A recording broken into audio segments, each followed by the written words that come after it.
E aí? Sabe aquela pergunta que a gente se faz desde sempre? Hoje a gente vai mergulhar em 4 textos antigos, bem diferentes um do outro, tem de tudo de história a poesia, para buscar resposta para essa questão que, no fundo, define a todos nós.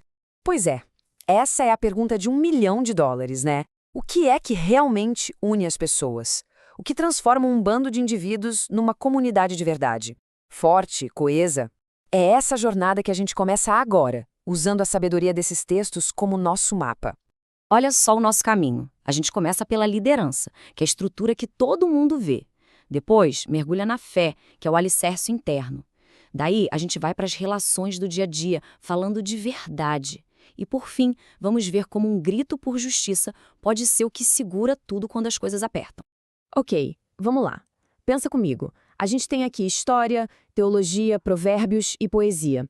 À primeira vista parece uma salada, né? Coisas que não têm nada a ver uma com a outra. Mas a nossa missão aqui é justamente encontrar o fio da meada, a conexão entre eles na hora de construir uma comunidade.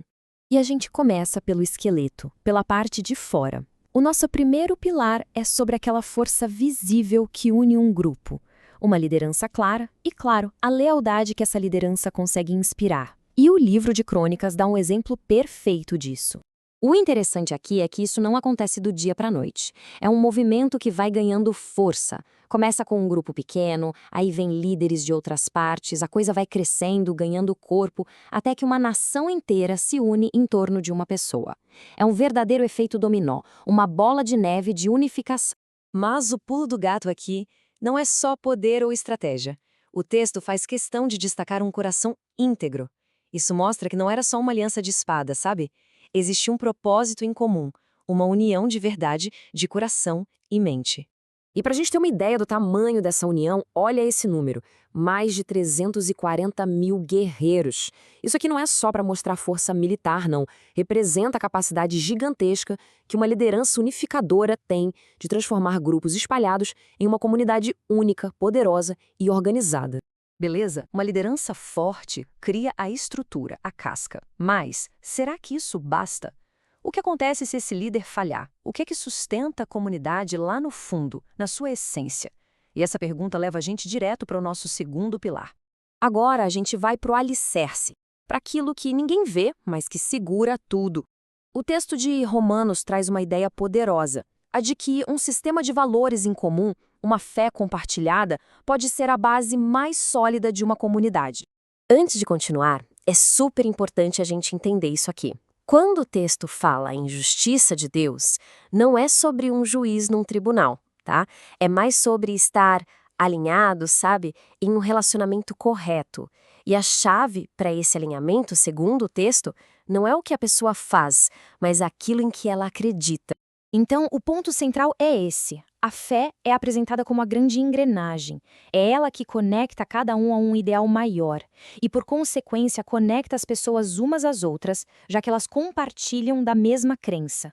Então pensa assim, enquanto a liderança do primeiro pilar é o esqueleto, visível, externo, a fé age como uma espécie de cola social, uma cola invisível, interna. Ela cria uma força, uma resiliência que não depende de uma única pessoa, formando um laço que pode ser muito mais duradouro. Ok, já vimos a estrutura de fora e o alicerce de dentro, mas e a vida como ela é? E as interações do dia a dia? O livro de Provérbios nos puxa para essa realidade, para o tecido social que é formado nas nossas conversas e ações cotidianas.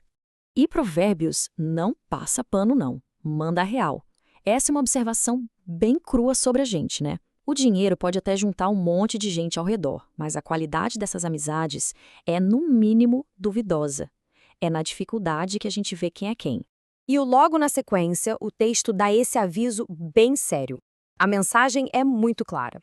Se as relações baseadas em dinheiro são frágeis, as que são baseadas em mentiras são simplesmente destrutivas.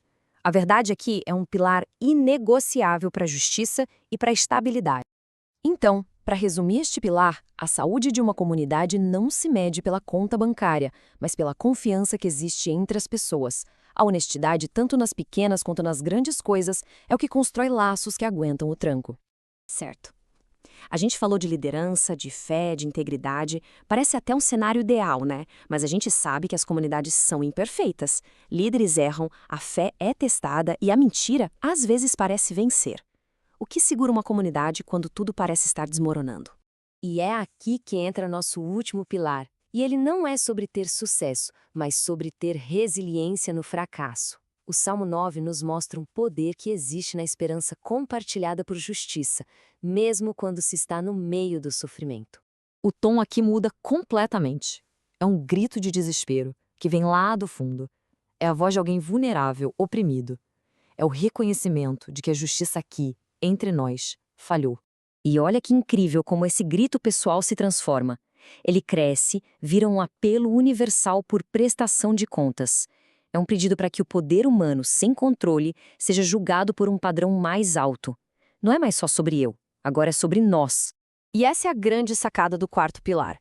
Quando os sistemas que a gente criou falham, a esperança de que, no fim, a justiça vai prevalecer se torna a força que mantém as pessoas unidas. É acreditar que a bagunça não é o fim da história. E essa crença pode sustentar uma comunidade inteira nos piores momentos. Então, no final, a gente montou a arquitetura completa. Temos uma estrutura externa de liderança, um alicerce interno de fé, os tijolos do dia a dia, que são a integridade, e, fundamentalmente, uma rede de segurança que é a esperança para quando tudo tremer. Juntos, esses 4 pilares nos dão uma visão bem completa do que sustenta uma comunidade. E isso tudo nos traz de volta para hoje, para o nosso mundo tão complexo. Se a gente olhar para as nossas comunidades, nossas cidades, nosso país, nossos grupos, quais desses pilares antigos ainda estão de pé? E talvez mais importante, quais deles estão mostrando rachaduras? A reflexão, bom, ela fica em aberto.